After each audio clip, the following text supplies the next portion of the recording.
Hello，大家好，我叫 Kevin Alvarado。我係 Nico Deer，我哋係 Source Graphics 嘅成員。今日我哋嚟到呢度，想同大家介紹下 Artec Leo。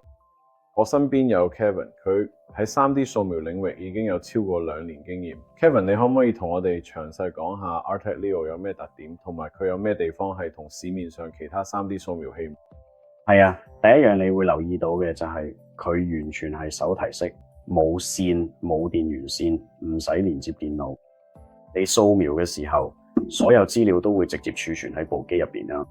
你其實可以睇到我哋入邊儲存咗佢所有唔同項目，你有高達500GB 嘅儲存空間。而家我攞緊我哋而家機入邊有160個項目，你可以成日出外嘅做掃描，都唔使擔心要帶住手提電腦或者電源。對於成日要出外工作嘅客戶嚟講，呢個真係好方便，特別係搭飛機或者揸車去唔同地方時，你唔使擔心帶電源線或者 set 好嘢嘅，真係好正，絕對係。你可唔可以再講多少少關於佢喺工業上面嘅用？邊啲行業最啱用呢個產品？其實而家有好多行業都開始用呢個，真係誇張到。製造業係最主要用家，特別係做品質控制或者逆向工程嗰啲應用。我哋有好多汽車行業嘅客戶都會用，佢被用於藝術同文化保護同埋世界遺產地。尤其有趣嘅係，而家犯罪現場調查可以運用法醫技術嚟分析唔同嘅情況，例如各種各樣嘅證據同埋線索。例如你當地嘅警察部門可以使用呢項技術掃描犯罪現場，從而獲取所有相關數據同埋信息。完全正確。處理各種犯罪現場、車禍現場。佢目前正喺烏克蘭使用。北極公司實際上已經向當地警方提供咗一啲用於記錄嘅 3D 掃描儀啦。太棒啦，太讚啦！咁所以我嘅意思就係 Leo 似乎有好多唔同嘅使用場景，應真係太正。咁當然啊，呢個真係一台了不起嘅機器。你知道佢嘅精度可以達0.1毫米，所以我哋睇到嘅係100微米，亦即係大約0.04英寸。係啊，所以你嘅掃描精度好高，掃描嘅物體大細範圍好廣，從籃球大細大約1立方英尺到10立方英尺嘅物體都有，所以我哋可以掃描成架汽車、成艘船、飛機部件，甚至係成架飛機。好嘅，係啊，佢哋有冇啲咩？好似你知啦，依家所有設備多多少少都有啲限制。LEO 有啲咩地方係比較難搞嘅，定係有啲咩地方特別嘅？你可唔可以講下佢嘅優點同缺點俾我聽啊？其實佢用咗2種唔同嘅光源咧，會用到藍色激光同埋結構化白光。咁所以喺好多情況之下，其實佢都做得幾好。你知啦，如果我哋去戶外嘅大太陽底下掃描，佢都可以捉到嘅資料，而好多其他掃描器就未必做到。你知咧，佢同其他 3D 掃描儀類似咧，當我哋真正與光打交道嘅時候，我哋實際上係遵循物理定律。咁所以嗰啲非常之閃亮、黑色、透明或者係咁嘅物品喺掃描嘅時候，顯然會遇到啲問題。今次嘅恐慌事件絕對係目前市場上最熱門嘅之一。你覺得咧？我肯定會講嘅。佢淨係被世界各地廣泛採用，佢確實淨係冇露頭角。驚人嘅。你覺得你用 Leo 做過邊啲有趣項目？其中一啲更有趣嘅工作咧，無疑係同電影行業合作啊，拍攝啲人進出片場嘅場景等等啊，完整角色，譬如戲服啦、造型啦，所有嘢都齊晒。基本上就係你知啦，捕捉到着晒戲服嘅人啦，然後可以將佢哋帶入虛擬空間咧，製作 CGI 動。其實我哋最近仲同一間遊戲公司合作，掃描咗喺埋。你唔講係嘅，冇錯。佢係真係太瘋狂啦！你知道要讓佢哋安靜落嚟好難，但係我哋做得仲唔錯。太正啊！太正啊！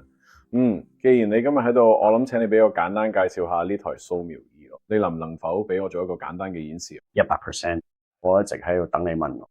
驚人。好啦，各位，嚟緊海文將為我哋快速演示下 Artec Leo。咁今日我哋要掃描咗，好似係 Kevin 呢個係咩嘅？呢個係泥做多處啲咩？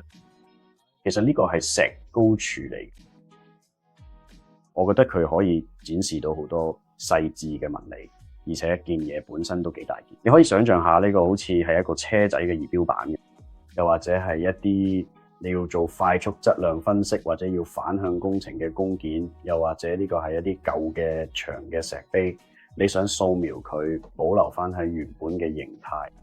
當然，我嘅意思就係呢款掃描儀有好多唔同嘅應用，譬如捕捉文物、製作原型同埋逆向工程等等。所以確切地係啦，我想睇下掃描儀係點樣工作嘅。完美嘅，所以我諗住入去新建一個項目。如你所見咧，佢又即將開始閃爍。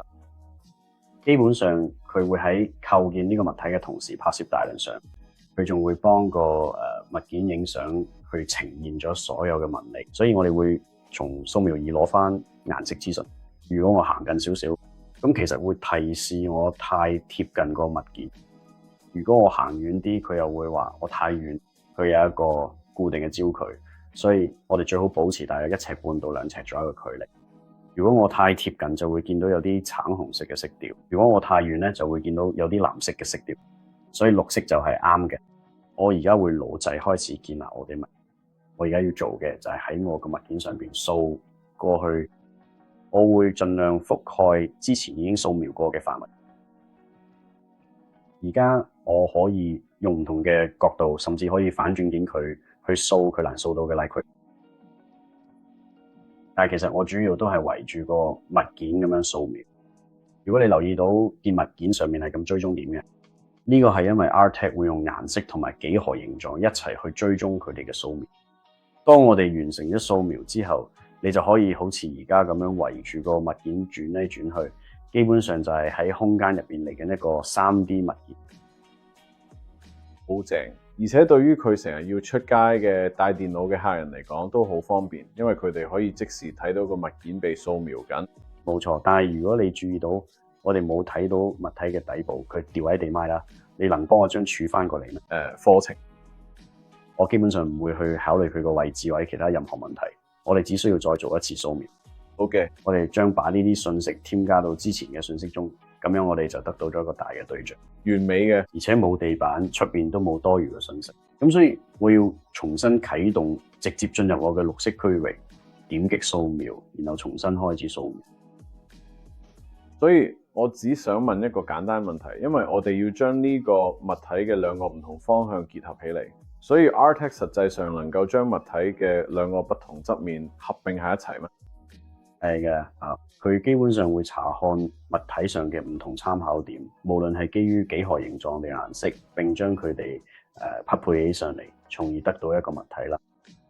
佢能夠俾你刪除多餘嘅信息，從而真正咁將佢哋微調喺一齊。但係我哋最終唔應該得到一個點精度喺0.1毫米以內嘅物體。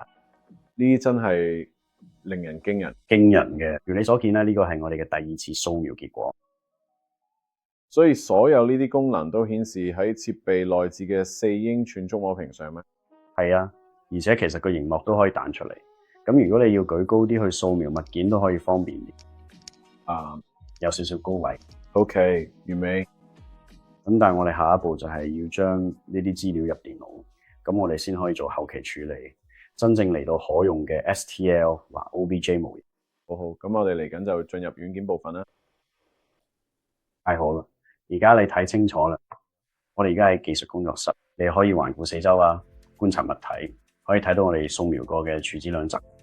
好嘅，睇嚟底部有一啲信息，咁將係我哋掃描嘅起始位置。啱啱，而家我會用橡皮擦工具將多餘嘅資訊刪除。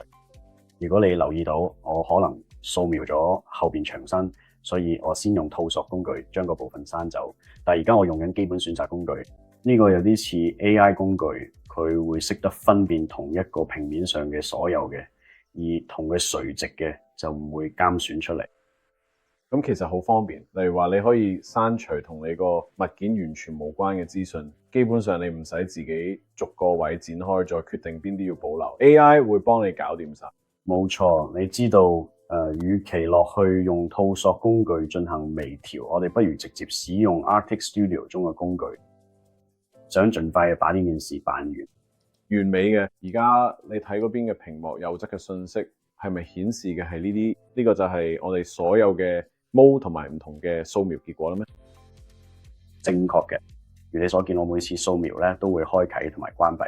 咁所以我哋有第一個掃描同埋第二個影片掃描，而第一個入邊我哋有205嘅，第二個咧就會有248嘅。如果你而家諗到，我而家要做嘅就係，其實我會諗晒所有我哋嘅掃描結果啦，獅子座掃描1，獅子座掃描2，我諗住俾佢哋排列喺一齊，而唔係好似而家咁樣漫無目的咁漂浮喺太空中。呢個就係 Artec 嘅對準流程咩？正確嘅。我基本上只係喺物體上面揀嗰啲彼此相似嘅點，你其實只需要3分就夠。我選擇4個只係為咗確保我哋能夠到一個非常好嘅準確嘅結果。然後該系統實際上仲使用咗更多嘅人工智能嚟自動糾正一啲細小嘅瑕疵同故障，以確保其達到最準確嘅程度。確切地都會進行一啲微調，帶你到達你想去嘅地方。哦，你睇下。咁而家你刪除咗嘅資料同埋對齊嘅2個掃描之後，下一步會係咩？咁而家我哋其實要做註冊 registration， 所以唔係淨係對齊2個掃描本身，我哋會逐個 frame 咁樣互相對齊。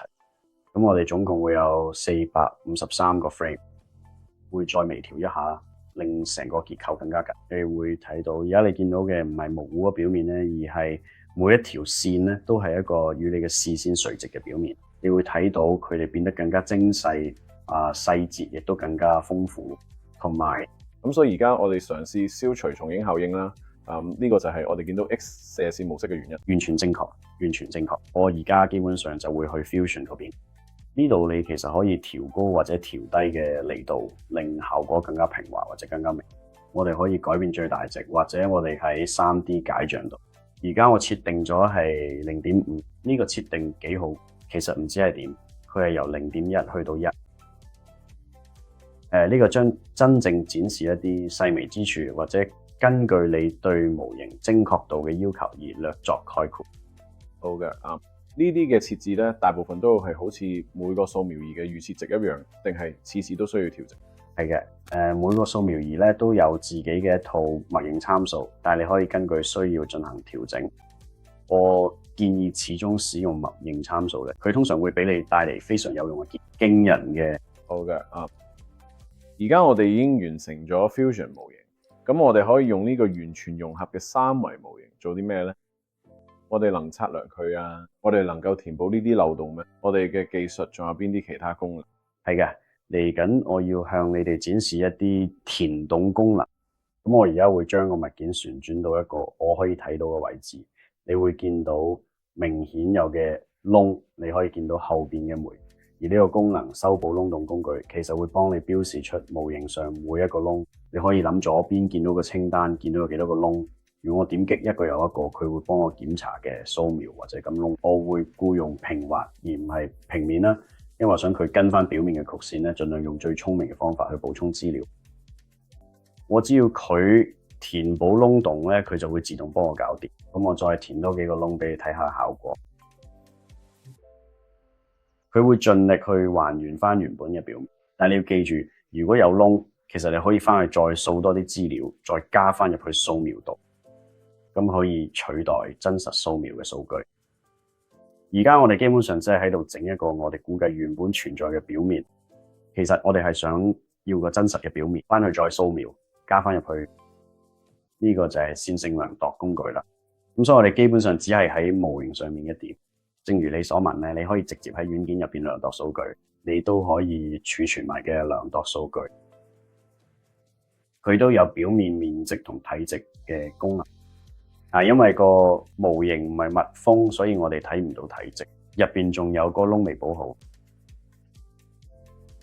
我而家嚟緊嘅基本上就係我哋嘅紋理模式。不過其實我好大機會會喺紋理模式度遇到嘅問題，因為我哋有太多多邊形。而家如果你望右手邊，你會見到我哋個模型有940萬個多邊形。真係好多喎。係啊，真係誇張多。你知啦，我哋而家想做嘅咧就係減少多邊形數量，佢個模型先至用得着。如果我哋喺呢個去其他軟件用咧，基本上都係講緊1GB 咁多資料。仲有機會搞到你嘅 SolidWorks 其他 CAD 軟件 Blender 或者你用緊嘅其他軟件死機。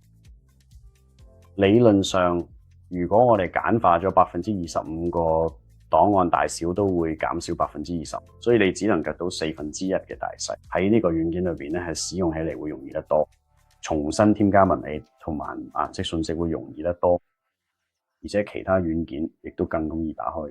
呢個就係網格優化工具，正確嘅。咁所以一開始佢進行嘅係神器修復，咁所以佢移除咗所有嘅小物體啦，並修復咗可能存在嘅任何損壞多邊形。你知啦，會造成錯誤，而家就只係做緊網格簡化或者簡單化。你睇下，而家我哋睇回切換咗940萬同230萬之間，通過降低25%。但係我哋而家有大好多嘅多邊形，數量真係多咗好多，但係其實佢犧牲太多表面細節咧，基本上都保持到原本嘅細緻程度。完美。喺大部分情況下，如果客戶做逆向工程或者只係需要灰階模型，其實可以停喺呢度。但係好似你知啦，假設呢個客戶想要個物件有翻全彩色，你就要入去呢個紋理模式，完成埋呢個步驟。冇錯，而家我哋將多邊形數量減少咗，咁助理要喺個物件上面上色就會容易好。咁當然，如果你真係想要好高細緻度，都可以用好多多邊形去做。不過其實要睇你處理緊嘅檔案大細同你需要喺解像度質素之間揾個平衡。不過你見到我基本上就係冇跳過去，然之後個模型就上咗色。咁 OK，咁你真係可以見到唔同嘅設定都可以調整。你有飽和度、色相，咁你可以玩下少少喺試下調整。冇錯啦，你知啦，如果你有想要嘅效果，例如你想要黑白或者想要嘅顏色好突出，都可以做嘅細微調整。呢度其實冇得調太多，因為呢個軟件本身唔係用嚟做太多紋理調整。但係基本上由呢度我哋可以導出去 SDL、OVJ、ASC。如果你想要色彩資訊咧，我哋就會用 OVJ。但係其實我哋有大約15種唔同格式可以導出，所以你可以攞去 CAD 軟件啊、網格編輯軟件啊，或者其他你需要用嘅地方。好啦，多謝大家今日一齊嚟參加我哋，希望你哋今日對呢啲 Artex 3D 掃描器學到唔少嘅。如果你有咩問題，隨時揾我哋都會樂意幫你。隨時可以去 sourcegraphics.com 揾我哋。下次再見啦。